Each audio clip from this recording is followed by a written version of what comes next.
안녕하십니까. 건강궁금TV의 닥터 토마스입니다. 서기 200년경 중국 후한시대 의사 화타는 마비산이라는 마취제를 개발하여 복부 수술을 성공적으로 시행했다.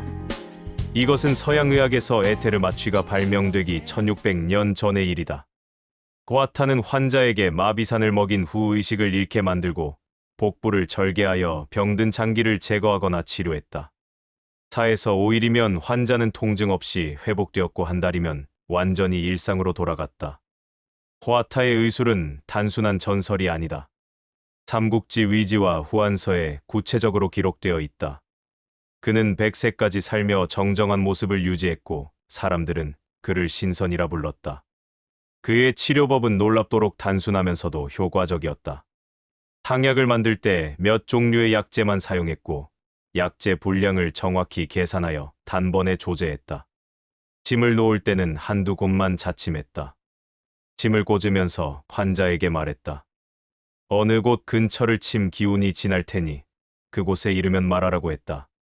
환자가 막 지났다고 하면 곧바로 침을 뽑았다. 그러면 병이 나았다.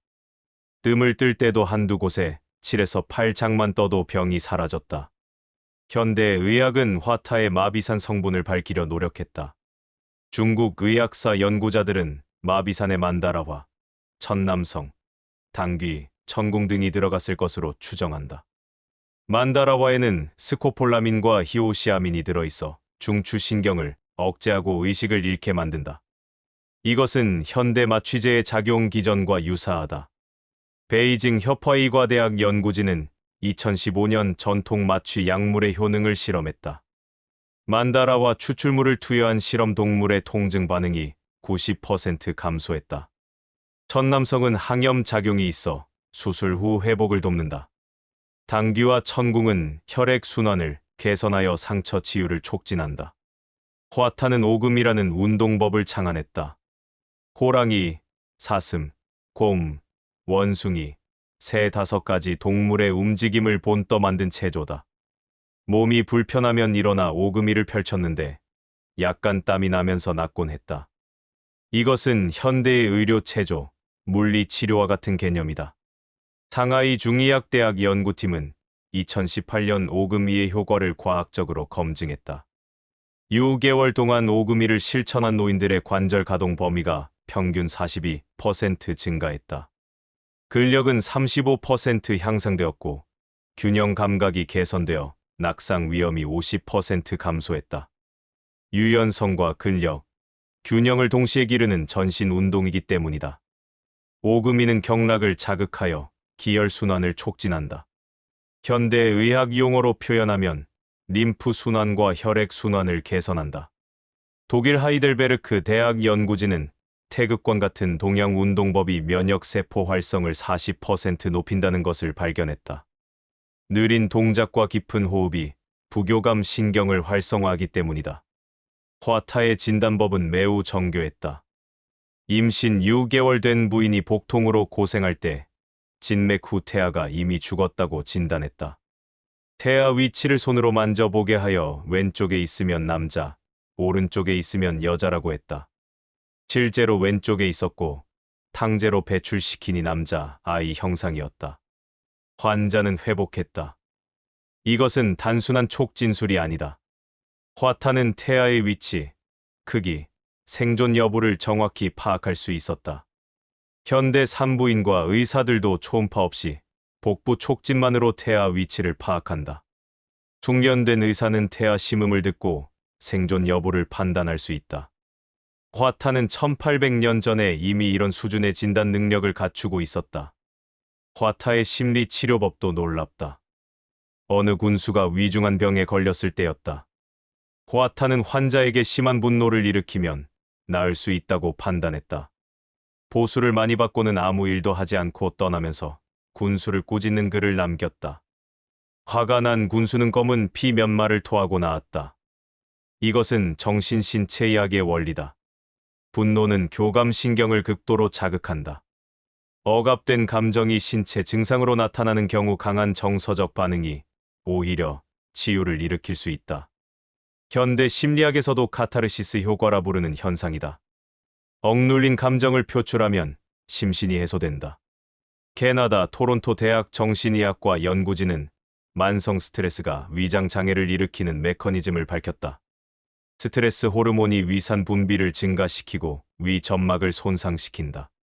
반대로 강렬한 감정 표출은 교감 신경을 일시적으로 활성화시킨 후 이완 반응을 유도한다.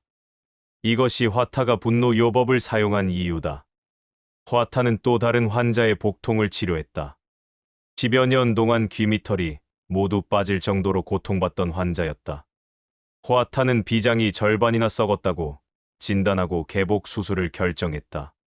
환자에게 약을 먹여 편안히 눕힌 후 칼로 배를 절개했다.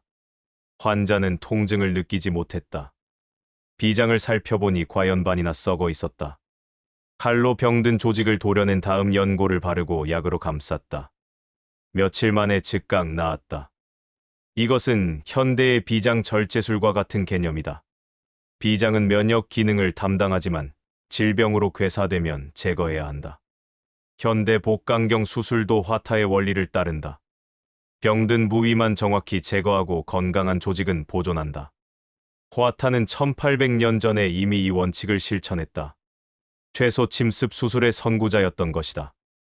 일본 교토대학 의학사 연구진은 화타의 수술 기록이 세계에서 가장 오래된 외과 수술 사례라고 평가했다.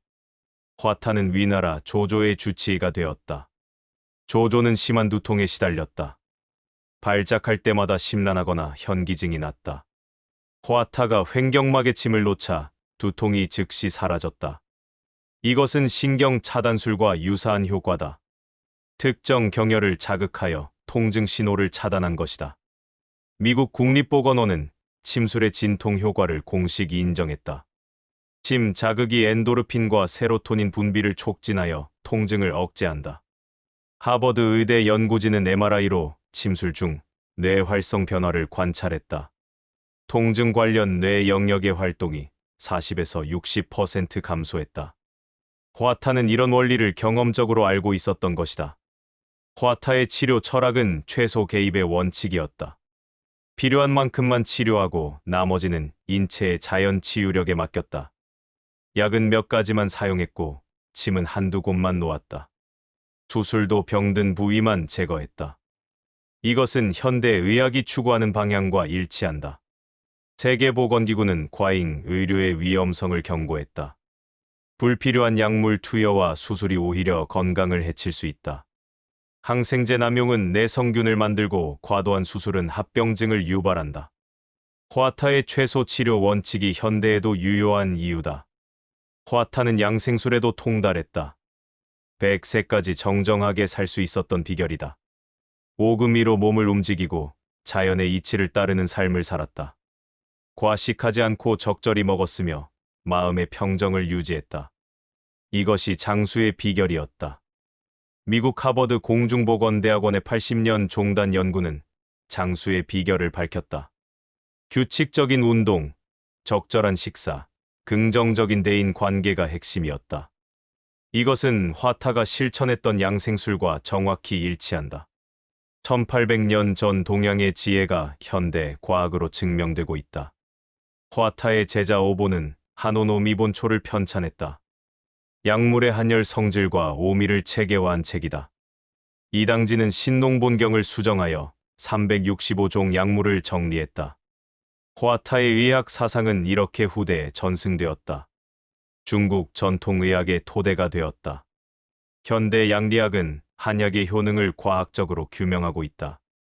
중국 중의과학원은 3000종 이상의 한약재 성분을 분석했다. 인삼의 진세노사이드는 면역력을 강화하고 황기의 다당류는 항암 효과가 있다. 당귀의 페룰사는 혈액 순환을 개선한다. 화타가 사용했던 약재들의 효능이 하나씩 밝혀지고 있다. 화타의 의술이 현대 의학에 주는 교훈은 명확하다. 첫째, 최소 개입으로 최대 효과를 얻는다. 둘째, 환자의 자연 치유력을 믿는다. 셋째, 심신을 통합적으로 치료한다.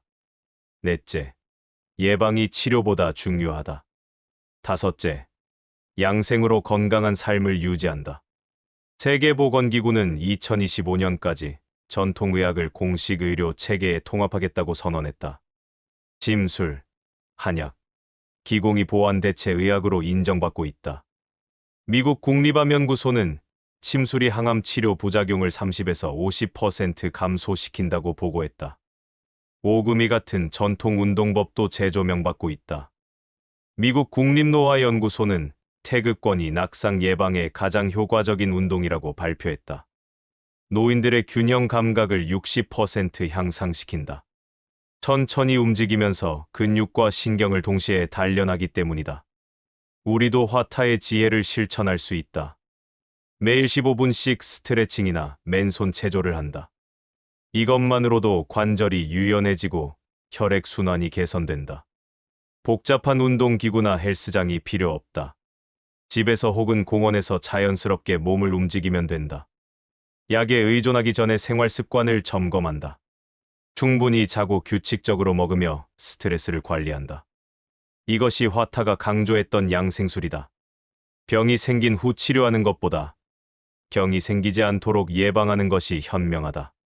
마음의 평정을 유지하는 것도 중요하다. 분노, 슬픔, 걱정 같은 감정은 몸에 직접적인 영향을 미친다. 화타가 분노요법을 사용한 것은 억압된 감정이 병을 일으킨다는 것을 알았기 때문이다. 감정을 건강하게 표현하고 해소하는 방법을 배워야 한다. 깊은 호흡을 연습한다. 하루 3번, 5분씩만 복식 호흡을 해도 효과가 있다. 천천히 코로 숨을 들이마시며 배를 부풀린다. 잠시 멈췄다가 입으로 천천히 내쉰다. 이것만으로도 자율신경이 조절되고 스트레스가 감소한다. 자연과 가까이 지낸다. 주말에는 산이나 공원을 걷는다. 흙을 밟고 나무를 보고 새소리를 듣는다. 햇빛을 쐬고 바람을 맞는다. 이런 단순한 활동이 심신을 치유한다. 일본 산림청 연구에 따르면 숲에서 2시간 걷기만 해도 스트레스 호르몬이 16% 감소한다. 제철 음식을 먹는다. 봄에는 나물, 여름에는 과일, 가을에는 곡식, 겨울에는 뿌리 채소를 먹는다. 자연의 리듬을 따르는 식사법이다. 화타는 자연의 이치를 따르는 삶을 강조했다. 인위적인 것보다 자연스러운 것이 몸에 맞는다. 잠자리는 어둡고 조용하게 만든다. 밤 11시 전에 잠들고 7시간 이상 잔다. 수면 중에 몸이 회복되고 면역력이 강화된다. 화타가 100세까지 건강하게 산 비결 중 하나가 충분한 휴식이었다. 소식한다. 배가 80% 찰 때 수저를 놓는다. 과식은 소화기에 부담을 주고 노화를 촉진한다. 적게 먹으면 장수한다는 것은 수많은 연구로 증명되었다. 미국 국립노화연구소는 칼로리 제한이 수명을 20에서 30% 연장시킨다고 발표했다. 화타는 1800년 전 인물이지만 그의 의학 사상은 지금도 유효하다. 최소 개입, 자연 치유, 심신 통합, 예방 중심, 양생 실천이 그 핵심이다. 현대 의학이 점점 복잡해지고 고비용화되는 지금, 화타의 단순하면서도 효과적인 치료법이 새로운 대안이 될 수 있다.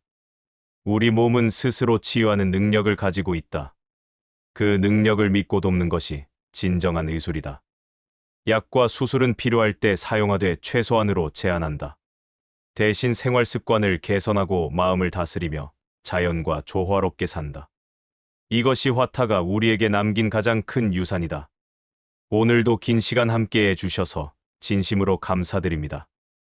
혹시 이 중에서 가장 마음에 와닿은 부분이 있으셨나요? 댓글로 알려주세요. 여러분의 이야기가 다른 분들에게도 큰 힘이 됩니다. 만약 이 영상이 조금이라도 도움이 되셨다면 좋아요 버튼을 눌러주세요. 구독과 알림 설정도 부탁드립니다. 건강궁금TV는 앞으로도 여러분의 몸과 마음이 모두 건강할 수 있도록 다양한 시각에서 건강을 바라보는 유익한 정보를 전해드리겠습니다. 단순한 의학 정보를 넘어서 삶의 질을 높이고 진정한 웰빙을 추구할 수 있는 지혜를 함께 나누겠습니다. 오늘도 시청해주셔서 감사합니다. 여러분 모두가 몸과 마음이 조화로운 진정한 건강을 누리시길 바랍니다. 다음에 또 만나요.